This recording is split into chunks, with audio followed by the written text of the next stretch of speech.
ജ്വലിക്കുന്നൊരഗ്നിയാം ദിവ്യകാരുണ്യമേ, എന്തു വിശോഭയാലെന്നുള്ളം തെളിയും. ജ്വലിക്കുന്നൊരഗ്നിയാം ദിവ്യകാരുണ്യമേ, എന്തു വിശോഭയാലെന്നുള്ളം തെളിയും. ദിവ്യാഗ്നിതൻ ശക്തിയാലെന്റെ ഹൃദയം ശുദ്ധീകരിക്കണേ നാഥ. ദിവ്യാഗ്നിതൻ ശക്തിയാലെന്റെ ഹൃദയം ശുദ്ധീകരിക്കണേ നാഥ.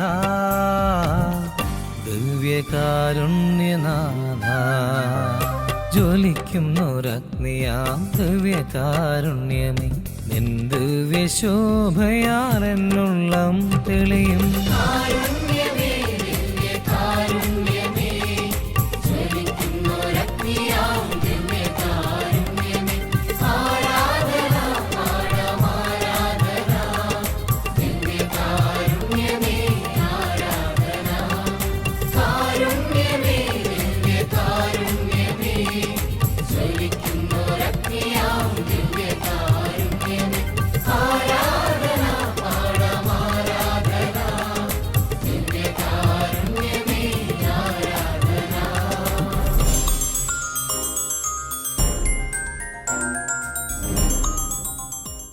പിതാവിൻ്റെയും പുത്രൻ്റെയും പരിശുദ്ധാത്മാവിൻ്റെയും നാമത്തിൽ ആമേൻ.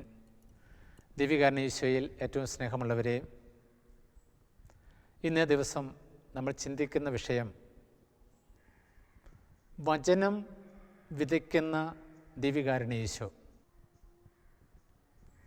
വിശുദ്ധ മത്തായിയുടെ സുവിശേഷം 13-ാം അധ്യായം 1 മുതൽ 9 വരെയുള്ള തിരുവചനങ്ങളിൽ വിതക്കാരൻ്റെ ഉപമ കർത്താവ് നമ്മെ പഠിപ്പിക്കുന്നുണ്ട്. അന്ന് തന്നെ ഈശോ ഭവനത്തിൽ നിന്ന് പുറത്തു വന്ന് കടൽ തീരത്ത് ഇരുന്നു. വലിയ ജനക്കൂട്ടങ്ങൾ അവൻ്റെ അടുത്ത് വന്നു. തന്നിമിത്തം അവരൊരു തോണിയിൽ കയറിയിരുന്നു. ജനക്കൂട്ടം മുഴുവൻ തീരത്ത് നിന്നു.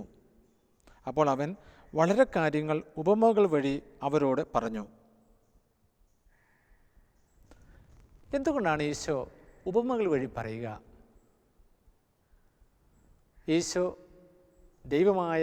ദൈവത്തിൻ്റെ പുത്രനായ ഈശോ ജീവിച്ചിരുന്നപ്പോൾ ഈശോ ചെയ്ത അത്ഭുതങ്ങൾ കണ്ടിട്ടും അവൻ ദൈവമാണെന്നോ ദൈവത്തിൻ്റെ പുത്രനാണെന്നോ ഒന്നും അംഗീകരിക്കാതെ കാപ്പട്യം കൊണ്ട്, ഹൃദയ കാഠിന്യം കൊണ്ട് ദൈവത്തിൻ്റെ മകനെ അംഗീകരിക്കാതിരുന്ന ആ സമൂഹത്തോട് ദൈവം കാണിക്കുന്ന കരുണയുടെ പ്രതിഫലമാണ് ഉപമകൾ. കാരണം ആദ്യം അവരെ ദൈവവചനം കേട്ടപ്പോൾ നിരസിച്ചു. ആ നിരസിച്ച് അവർക്ക് വീണ്ടും ഈശോ അവസരം കൊടുക്കുകയാണ്.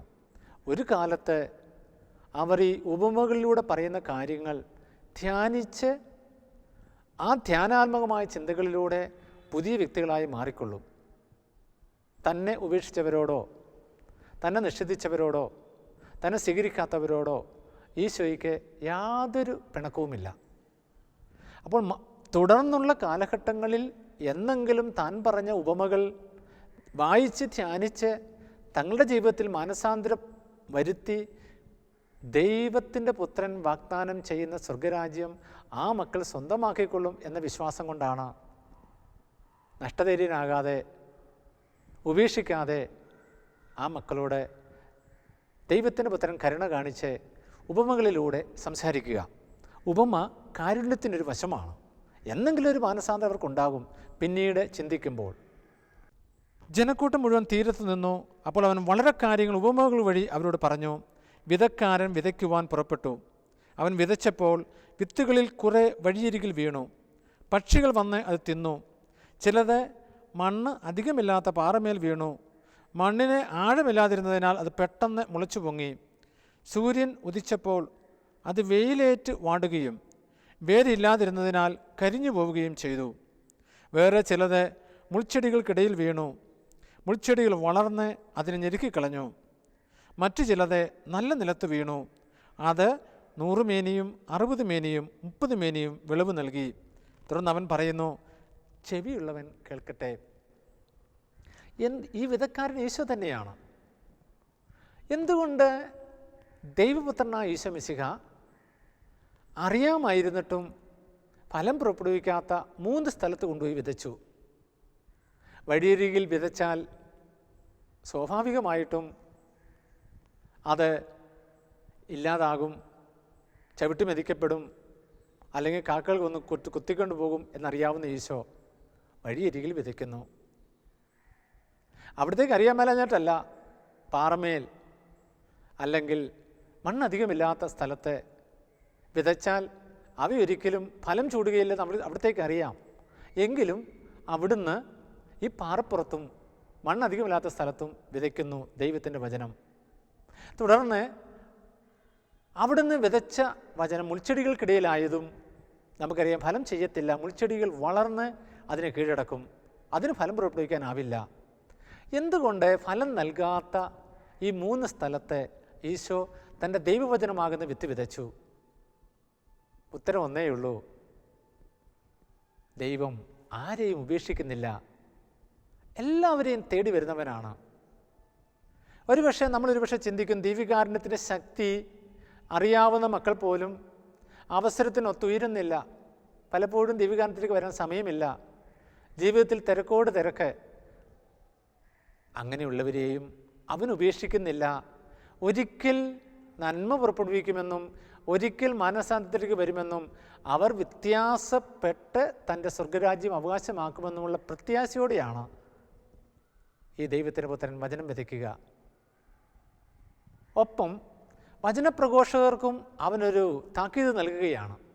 ഇങ്ങനെ ഫലം നൽകാൻ സാധ്യതയില്ല എന്നുള്ള 3 സ്ഥലത്ത് വചനം വിതച്ചപ്പോൾ നിങ്ങളും എൻ്റെ വചനം പ്രഘോഷിക്കുമ്പോൾ അതൊരു പക്ഷേ ആദ്യം കുറേ മക്കൾ സ്വീകരിച്ചില്ലെന്ന് വരും, എതിർപ്പുകളുണ്ടാകും, തകർച്ചകളുണ്ടാകും, കുറ്റപ്പെടുത്തലുകളുണ്ടാകും, ഒറ്റപ്പെടുത്തലുകളുണ്ടാകും. എങ്കിൽ നിങ്ങൾ നഷ്ടധൈര്യരാകരുത്. ഞാൻ ദൈവത്തിൻ്റെ പുത്രൻ ഈശോ മിശിഹ, ദൈവത്തിൻ്റെ വചനം ഈ എല്ലാ മേഖലകളിലും വിതച്ചവനാണ്. ഫലം നൽകുന്ന, അല്ലെങ്കിൽ 30 മേനിയും 60 മേനിയും 100 മേനിയും ഫലങ്ങൾ നൽകുന്ന സ്ഥലത്ത് മാത്രമല്ല ഞാൻ വചനം വിതച്ചത്. ഇന്നും ചിലരെങ്കിലും ചോദിക്കുന്നൊരു ചോദ്യമല്ലേ, ഈ പള്ളിയിൽ പോയിട്ട് എന്നായി കിട്ടുന്നത്? പള്ളിയിൽ പോയവർ വല്ലതും മാനസാന്തരപ്പെടുന്നുണ്ടോ? അവർക്ക് വല്ലതും മാറ്റമുണ്ടോ? നിങ്ങളും ഞങ്ങളും തമ്മിൽ എന്താ വ്യത്യാസം, പള്ളിയിൽ പോകുന്നവരും പോകാത്തവരും തമ്മിൽ? ഈ ചോദ്യത്തിന് ഈശോയുടെ ഈ തിരുവചനം സ്നേഹപൂർവ്വം ഉത്തരം നൽകുന്നു. അവിടുന്ന് വന്നത് പാപികളെ മാനസാന്തരത്തിലേക്ക്, വ്യത്യാസത്തിലേക്ക്, പരിവർത്തനത്തിലേക്ക് വിളിക്കുന്നതിന് വേണ്ടിയിട്ടാണ്. അവിടുന്ന് ഇത് തന്നെ കൃത്യമായും വചനത്തിലൂടെ തന്നെ നമ്മെ പഠിപ്പിക്കുന്നുണ്ട്. മറ്റൊരു ഉപമയിലൂടെ മത്തായിയുടെ സുവിശേഷത്തിൽ മാത്രമുള്ള 21-ാം അധ്യായത്തിൽ 28 മുതലുള്ള 2 പുത്രന്മാരുടെ ഉപമ. അത് നമുക്കറിയാം, നമ്മൾ ചിന്തിക്കുന്നത് നല്ലതാണ്. ഈ തിരുവചനം വെച്ച് ദൈവികാരുണ്യമാകുന്ന ഈശോ വചനം വിതയ്ക്കുമ്പോൾ പെട്ടെന്ന് ഫലമുണ്ടായി എന്ന് വരത്തില്ല, എല്ലാവരിലും ഫലമുണ്ടായി എന്ന് വരത്തില്ല. പക്ഷേ മാനസാന്തരപ്പെടുന്നവരിൽ ഫലമുണ്ടാകും. തിരുവചനം ഇപ്രകാരം നമ്മെ പഠിപ്പിക്കുന്നു.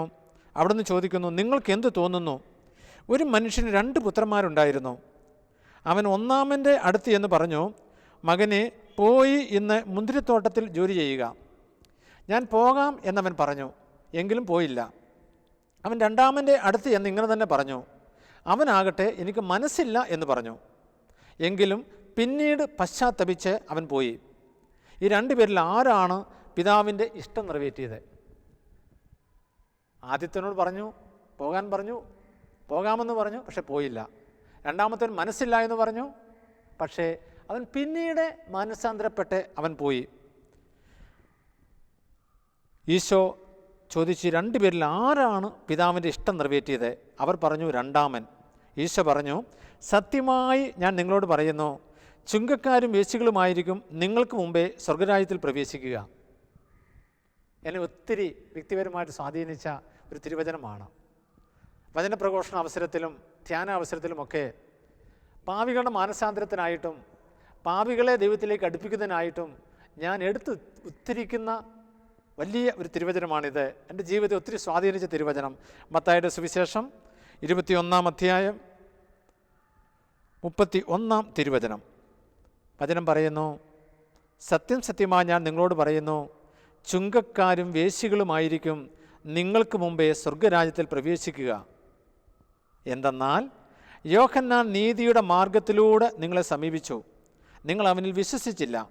എന്നാൽ ചുങ്കക്കാരും വേശ്യകളും അവനെ വിശ്വസിച്ചു. നിങ്ങളത് കണ്ടിട്ടും അവനെ വിശ്വസിക്കത്തക്ക വിധം അനുദപിച്ചില്ല. 21-32 തിരുവചനത്തിലാണ് ഇങ്ങനെ ഈശോ പറയുക. വേദനയോടുകൂടിയാണ് ഈശോ പറയുക. അപ്പോൾ എന്താണ് സ്വർഗരാജ്യം പ്രാപിക്കുവാൻ അടിസ്ഥാനപരമായിട്ട് വേണ്ടിയത്?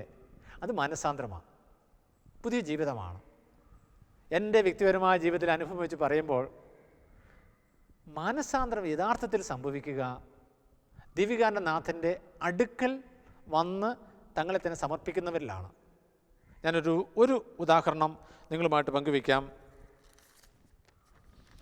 ഒരു മകൻ എഴുതിയിരിക്കുകയാണ്, ജീവിതത്തിൻ്റെ എല്ലാ സുഖങ്ങളും അനുഭവിച്ച് മുൻപോട്ട് പോയിരുന്ന ഞാൻ അച്ഛൻ്റെ വചനപ്രഘോഷണം കേൾക്കുവാനായിട്ടിടയായപ്പോൾ തുടർന്നുള്ള എല്ലാ വെള്ളിയാഴ്ചകളിലും വന്ന് ഈശോയുടെ മുമ്പിൽ ഇരിക്കുവാൻ തീരുമാനമെടുത്തു. അതിൽ പിന്നെ ഞാൻ ഏതെല്ലാം പാപത്തിൻ്റെ കെട്ടുകളിലും ബന്ധനങ്ങളിലുമായിരുന്നോ അതിൽ നിന്നെല്ലാം പടിപടിയായി എനിക്ക് മോചനം ലഭിച്ചു തുടങ്ങി. 3 വർഷത്തിലധികം അടുപ്പിച്ച് ഞാൻ എല്ലാ വെള്ളിയാഴ്ചകളിലും വന്ന് ശുശ്രൂഷകളിൽ സംബന്ധിച്ചതിൻ്റെ ഫലമായി ഇന്ന് ദൈവത്തിന് സാക്ഷ്യം നൽകുന്ന ഒരു പ്രഘോഷകനായി മാറുവാൻ ഈശോ എന്നെ അനുവദിച്ചു. സ്നേഹമുള്ളവരെ, കർത്താവ് തിരഞ്ഞെടുക്കുക പാപികളെയാണ്, മാനസാന്തരപ്പെടാൻ തയ്യാറുള്ള പാപികളെ. അവിടുന്ന് പറഞ്ഞല്ലോ, നീതിമാന്മാരെ അല്ല പാപികളെ തേടിയാണ് ഞാൻ വന്നത്. അതുകൊണ്ട് ഞാൻ നിങ്ങളോട് ഈ വചനം കേൾക്കുന്നവരോട് പറയുന്നത് ഇതാണ്: നമ്മൾ ആരും പൂർണ്ണരല്ല, കുറവുകൾ നമുക്കൊക്കെ ഉണ്ട്. ഈ കുറവുകൾ തിരിച്ചറിയണമെങ്കിലും കുറവുകൾ മനസ്സിലാക്കി മാനസാന്തരത്തിന് ഫലം പുറപ്പെടുവിക്കണമെങ്കിലും ഏക മാർഗം പരിശുദ്ധ കുർബാനയും കുർബാനയ്ക്ക് ശേഷം അല്ലെങ്കിൽ ഏതെങ്കിലും മറ്റു സമയങ്ങളിൽ എഴുന്നള്ളിച്ച് വെക്കുന്ന ദിവ്യകാരുണ്യവുമാണ്. എൻ്റെ ജീവിതവും ദൈവം മാറ്റിമറിച്ചത് ഈ വ്യത്യാസത്തിലൂടെയാണ്. ദൈവത്തിൻ്റെ വചനം ഗ്രഹിക്കുവാനും വായിക്കുവാനും അതിൻ്റെ പൊരുളുകളും ഉൾപ്പൊരുളുകളും മനസ്സിലാക്കുവാനും ഈശോയോടൊത്തുള്ള സഹവാസമാണ് എന്നെ സഹായിച്ചത് എന്ന് ലോകമെങ്ങും പ്രഘോഷിക്കുവാൻ എനിക്ക് മടിയില്ല. നമുക്കറിയാം, ഈശോ ജീവിക്കുന്നു ദിവ്യകാരുണ്യമായി. ദിവ്യകാരുണ്യ ഈശോ മാനസാന്തരത്തിൻ്റെ ഫലങ്ങൾ ലോകമെങ്ങുമുള്ള മക്കളിൽ വിതയ്ക്കുന്നു, തൻ്റെ സാന്നിധ്യം വിതറിക്കൊണ്ട്. യുഗാന്ത്യം വരെ ഞാൻ എന്നും നിങ്ങളോട് കൂടെ ഉണ്ടായിരിക്കും എന്നുള്ളതാണല്ലോ അവൻ്റെ വാഗ്ദാനം. അങ്ങനെ കൂടെ ആയിരിക്കാൻ വേണ്ടിയിട്ടാണ് നമുക്ക് വേണ്ടി ദിവ്യകാരുണ്യം സക്രാരികളിൽ എഴുന്നള്ളിയിരിക്കുക. അപ്പോൾ ദിവ്യകാരുണ്യം അതിൻ്റെ ശക്തി തിരിച്ചറിഞ്ഞ് ദൈവത്തെ ആരാധിക്കുവാൻ വരുന്ന മക്കളിൽ മാനസാന്തരത്തിന് ഫലങ്ങൾ പെട്ടെന്നുണ്ടാകും. അതുകൊണ്ട് ജീവിതത്തിൽ തകർന്നു, ഒന്നുമില്ല, ഒത്തിരി പാപം ചെയ്ത് മുമ്പോട്ട് പോകുന്നു എന്ന് കണക്ക് കൂട്ടുന്ന എല്ലാ മക്കളും ഈ അനുഭവം പാഠമാക്കണം. കാരണം അവിടുന്ന് അവരെ ഹൃദയത്തിൽ മാടി വിളിക്കുന്നു, തൻ്റെ സ്നേഹം അനുഭവിക്കുവാൻ, മാനസാന്തരത്തിൻ്റെ ഫലം പുറപ്പെടുവിക്കുവാൻ.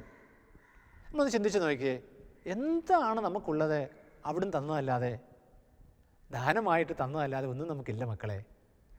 അതുകൊണ്ട് നമ്മൾ ഹൃദയമായി ദൈവസന്നിധി ഇരുന്ന് പ്രാർത്ഥിക്കുമ്പോൾ, ഹൃദയം തുറന്ന് ദൈവത്തിന് വിട്ടുകൊടുക്കുമ്പോൾ, ദൈവത്തെ ആരാധിക്കുവാൻ ദിവ്യകാരുണ്യനാഥൻ്റെ അടുക്കിലേക്ക് വരുമ്പോൾ നമുക്കെല്ലാമായി, എല്ലാത്തിനും ഉത്തരമായി, എല്ലാത്തിനും പൂർണ്ണതയായി. എന്തുകൊണ്ടാണ് ഈ ചുങ്കക്കാരും വേശ്യകളും അല്ലെങ്കിൽ സമൂഹത്തിന് വേണ്ടാത്തവരുമൊക്കെ പെട്ടെന്ന് മാറുക? അവർ ഹൃദയം കഠിനമാക്കുന്നില്ല. യഹൂദന്മാർക്ക് മാറാൻ പറ്റാത്തതിൻ്റെ കാരണവും അവർ ഹൃദയം കഠിനമാക്കി എന്നുള്ളതാണ്. അപ്പോൾ ദിവ്യകാരുണ്യ നാഥനായ ഈശോയുടെ മുമ്പിൽ ഇരുന്ന് പ്രാർത്ഥിക്കുവാൻ ആഗ്രഹിക്കുന്നവരും അതിനായി മനസ്സ് വയ്ക്കുന്നവരും പ്രത്യേകം ശ്രദ്ധിക്കേണ്ട ഒരു കാര്യമാണ്, ഹൃദയം കഠിനമാക്കരുത്. ഹൃദയം കഠിനമാക്കിയാൽ ദൈവത്തിൻ്റെ ആത്മാവ് പ്രവർത്തിക്കില്ല. ഹൃദയം കഠിനമാക്കിയാൽ പരിവർത്തനം ഉണ്ടാവില്ല. ഹൃദയം കഠിനമാക്കിയാൽ മാനസാന്തരത്തിൻ്റെ ഫലങ്ങൾ പുറപ്പെടുവിക്കുകയില്ല. അപ്പം നമ്മളെപ്പോഴും ചിന്തിക്കണം, കർത്താവിൻ്റെ വചനം കേട്ട് കർത്താവ് വാഗ്ദാനം ചെയ്ത സ്വർഗരാജ്യം സ്വന്തമാക്കുമെന്ന് അവിടുന്ന് അരുളി ചെയ്തത് ആരെയാണ്? ചുങ്കക്കാരും വേശ്യകളും, സമൂഹത്തിന് വേണ്ടാത്തവർ, സമൂഹം മാറ്റി നിർത്തുന്നവർ, സമൂഹം കൊള്ളരുത് ഇല്ല എന്ന് കരുതുന്നവർ. നമ്മളും ഒരു കാലത്ത് ഇതുപോലുള്ള കുറവുകളിലൂടെ കടന്നുപോയവരാണ്. നമ്മളെയും തേടി അവൻ വചനം വിതച്ചു, ദൈവികാരുണ്യമാകുന്ന ദൈവത്തിൻ്റെ വചനം. ആ ദൈവികാരുണ്യമാകുന്ന ദൈവത്തിൻ്റെ വചനം വിതയ്ക്കപ്പെട്ട നമ്മുടെ ഹൃദയങ്ങളിൽ ഈ വചനം കേൾക്കുമ്പോൾ ഒരു മാനസാന്തരത്തിൻ്റെ ഫലം, ഒരു പരിവർത്തനത്തിൻ്റെ ഫലം ഉണ്ടായാൽ നമ്മുടെ ജീവിതം വിജയിച്ചു. കാരണം അവൻ പാപികളെ മാനസാന്തരത്തിലേക്ക് വിളിക്കുവാനാണ് വന്നത്. ഞാൻ വന്നത് പാപികളെ തേടിയാണ്. ഈശോ തന്നെ പറഞ്ഞല്ലോ, ആരോഗ്യമുള്ളവർക്കല്ല രോഗികൾക്കാണ് വൈദ്യനെ ആവശ്യം. ദൈവികാരുണ്യ ഈശോ നമുക്കെല്ലാവർക്കും മാനസാന്തരത്തിൻ്റെ ഫലങ്ങൾ നൽകും. നമ്മൾ ഈശോയിൽ വിശ്വസിച്ചാൽ ജീവിതത്തിൽ വിശുദ്ധിയുടെ പാതയിലേക്ക് കടന്നു വന്ന എല്ലാ മക്കളും ഈ ദൈവികാരുണ്യ നാഥൻ്റെ തൃപ്പാദത്തെങ്കിൽ തിരുസന്നിധിയിൽ മുട്ടുകൾ മടക്കി വിശുദ്ധിയുടെ പദവിയിലേക്ക് അധ്വാനിച്ച് പരിശ്രമിച്ച് കടന്നു വന്നവരാണ്. അപ്പം നമ്മളും ദൈവത്തിൻ്റെ സ്വർഗരാജ്യം സ്വന്തമാക്കുവാൻ ആഗ്രഹിക്കുന്നെങ്കിൽ മടി കൂടാതെ കടന്നു വരണം ഈശോയുടെ സന്നിധിയിലേക്ക്. എന്തൊരു അനുഗ്രഹങ്ങൾ, അത്ഭുതങ്ങൾ ലഭ്യമാകുമെന്നോ. വിശ്വസിച്ചാൽ തുടർന്ന് വരുന്ന ദൈവികാരുണ്യ ആരാധനയിൽ അവൻ തൻ്റെ പരിശുദ്ധമായ വലതുകരം നീട്ടി നമ്മളെ ആശീർവദിച്ച് തൊട്ട് സുഖപ്പെടുത്തും. വിശ്വസിക്കണം, ഹൃദയത്തിൽ വിശ്വസിക്കണം, അവനെ കണ്ട് ആരാധിക്കണം, അവന് മഹത്വം കൊടുക്കണം. ദൈവികാരുണ്യ ഈശോ സൗഖ്യമായി നമ്മളിലേക്ക് ഈ നിമിഷം, ഈ ആരാധനയുടെ സമയത്ത് കടന്നു വരട്ടെ. പിതാവിൻ്റെയും പുത്രൻ്റെയും പരിശുദ്ധാത്മാവിൻ്റെയും നാമത്തിൽ ആമേൻ.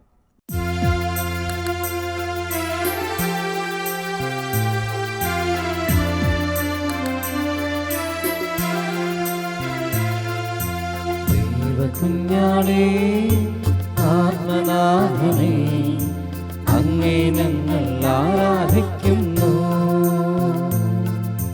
കൊല്ലപ്പെട്ടവനെ ജീവനാഥനെ അങ്ങേ ഞങ്ങൾ ആരാധിക്കുന്നു. Hallelujah hallelujah hallelujah. ആരാധിക്കുന്നു, ഞങ്ങൾ ആരാധിക്കുന്നു. ഹല്ലേലൂയ ആരാധിക്കുന്നു, ഞങ്ങൾ ആരാധിക്കുന്നു. ഹല്ലേലൂയ.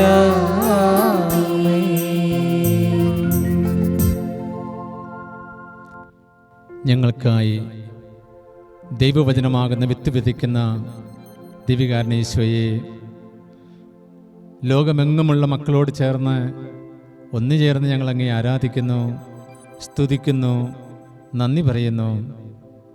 അങ്ങയുടെ വചനമാകുന്ന വിത്ത് മനുഷ്യഹൃദയങ്ങളിൽ പൊട്ടിവിടർന്ന് 30 മേനിയും 60 മേനിയും 100 മേനിയും ഫലങ്ങളുളവാകണം. ലോകമെങ്ങുമുള്ള ആരാധന ബൃന്ദങ്ങളിൽ അങ്ങയുടെ ദൈവിക ശക്തി പ്രകടമാകണം. വിശ്വസിക്കുന്ന മക്കൾക്ക് ഈ നിമിഷം അനുഗ്രഹത്തിന് കാരണമാകണം. വചനം ദൈവത്തിൻ്റെ ശക്തിയാണല്ലോ. വചനം ദൈവത്തിൻ്റെ പരിശുദ്ധാത്മാവാണല്ലോ. വചനമാകുന്ന ശക്തി, പരിശുദ്ധാത്മാവാകുന്ന ശക്തി, തിരുവചനമാകുന്ന ക്രിസ്തു നമ്മളിൽ സംജാതമാകട്ടെ. നമ്മളിൽ പരിവർത്തനത്തിന് വിത്ത് വിതയ്ക്കട്ടെ. മാനസാന്തരത്തിൻ്റെ ഫലങ്ങൾ നമ്മളിൽ ഉളവാക്കട്ടെ. അങ്ങനെ ക്രിസ്തുവിന് സാക്ഷ്യം വഹിക്കുന്ന 100 കണക്കിന് ദൈവമക്കൾ ഈ ആരാധനയുടെ നിമിഷങ്ങളിൽ രൂപപ്പെട്ടു വരട്ടെ. ഇരുളകറ്റിയിടും വെളിച്ചം, മുറിവുണക്കിയിടും തൈലം,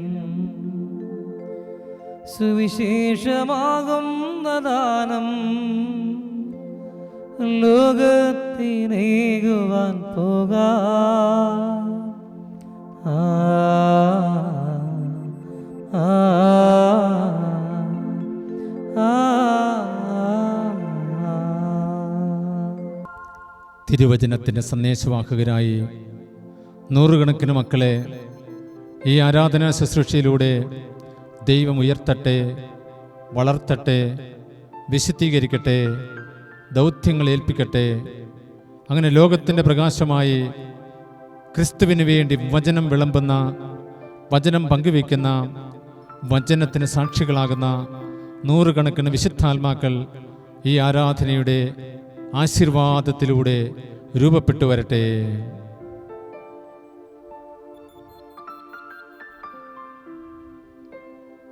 നമുക്കെല്ലാവർക്കും സന്തോഷത്തോടും ഭക്തിയോടും കൂടെ നിന്ന് കർത്താവേ, ഞങ്ങളുടെ പ്രാർത്ഥന കേൾക്കണമേ എന്ന് അപേക്ഷിക്കാം. കർത്താവേ, ഞങ്ങളുടെ പ്രാർത്ഥന കേൾക്കണമേ. ഞങ്ങളുടെ മാതാവായി തിരുസഭയെ സംരക്ഷിക്കണമെന്നും വിവിധ രാജ്യങ്ങളെ മർദ്ദനം അനുഭവിക്കുന്ന സഹോദരരെ ആശ്വസിപ്പിക്കണമെന്നും ഞങ്ങൾ പ്രാർത്ഥിക്കുന്നു. കർത്താവേ, ഞങ്ങളുടെ പ്രാർത്ഥന കേൾക്കണമേ. തിരുസഭയുടെ അധിപനായ മാർ ഫ്രാൻസിസ് പാപ്പായ്ക്ക് വേണ്ടിയും സഭയുടെ തലവനും പിതാവുമായ മേജർ ആർച്ച് ബിഷപ്പ്മാർ ജോർജ് മെത്രാപ്പൊലീത്തായ്ക്ക് വേണ്ടിയും അതിരൂപത അധ്യക്ഷന്മാർ യോസേഫ് മെത്രാപ്പൊലീത്തായ്ക്ക് വേണ്ടിയും അവരുടെ സഹപ്രവർത്തകർക്ക് വേണ്ടിയും ഞങ്ങൾ പ്രാർത്ഥിക്കുന്നു. കർത്താവേ, ഞങ്ങളുടെ പ്രാർത്ഥന കേൾക്കണമേ. പ്രാർത്ഥിക്കാം. ലോകാവസാനം വരെ മനുഷ്യരോട് ജീവിക്കുവാൻ വേണ്ടി പരിശുദ്ധ കുർബാന സ്ഥാപിച്ച പരമകാരുണികനായ കർത്താവേ, ഈ ബലിപീഠത്തിൽ എഴുന്നള്ളിയിരിക്കുന്ന അങ്ങേ ഞങ്ങൾ ആരാധിക്കുകയും സ്തുതിക്കുകയും ചെയ്യുന്നു. അങ്ങ് ഞങ്ങൾക്ക് നൽകിയിട്ടുള്ള സഹായങ്ങൾക്കും അനുഗ്രഹങ്ങൾക്കുമായി ഞങ്ങൾ അങ്ങയോട് നന്ദി പറയുന്നു. പാവങ്ങളെക്കുറിച്ച് പശ്ചാത്തപിക്കുവാനും അവയ്ക്ക് പരിഹാരം ചെയ്യുവാനും ഞങ്ങളെ സഹായിക്കണമേ. പരിശുദ്ധ കുർബാനയിൽ എഴുന്നള്ളിയിരിക്കുന്ന ഈശോ, കാരുണ്യപൂർവ്വം ഞങ്ങളെ ആശീർവദിക്കണമേ. സ്ഥലത്തിൻ്റെയും നാഥ എന്നേക്കും.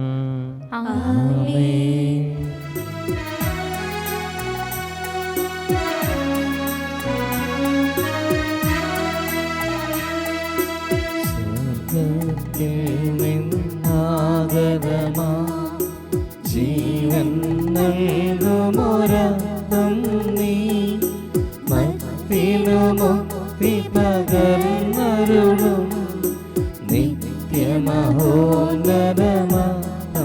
നീ, നിത്യമഹോന്നതമാം നീ, നിത്യമഹോന്നതമാം നീ.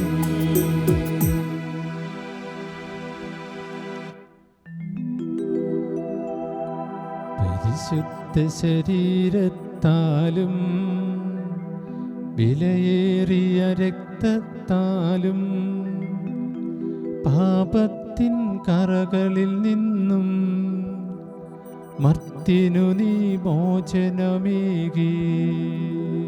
സകലേശാദുവികടാക്ഷം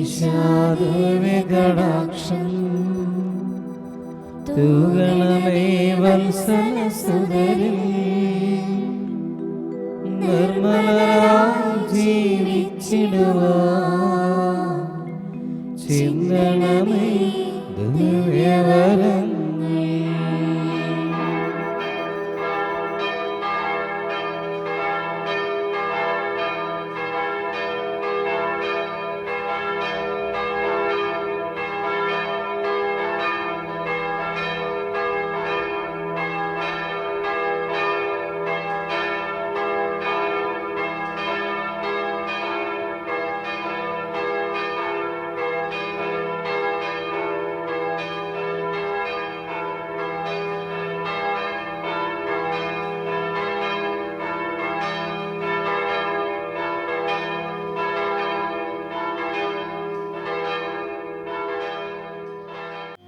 സ്വർഗീയ പാതയമായ നഗരാനിൽ തിരുവോസ്തിയായി വന്നു നീ, സ്വർഗീയ പാതയമായ നഗരാനിൽ തിരുവോസ്തിയായി വന്നു നീ. നിരന്തരമെൻ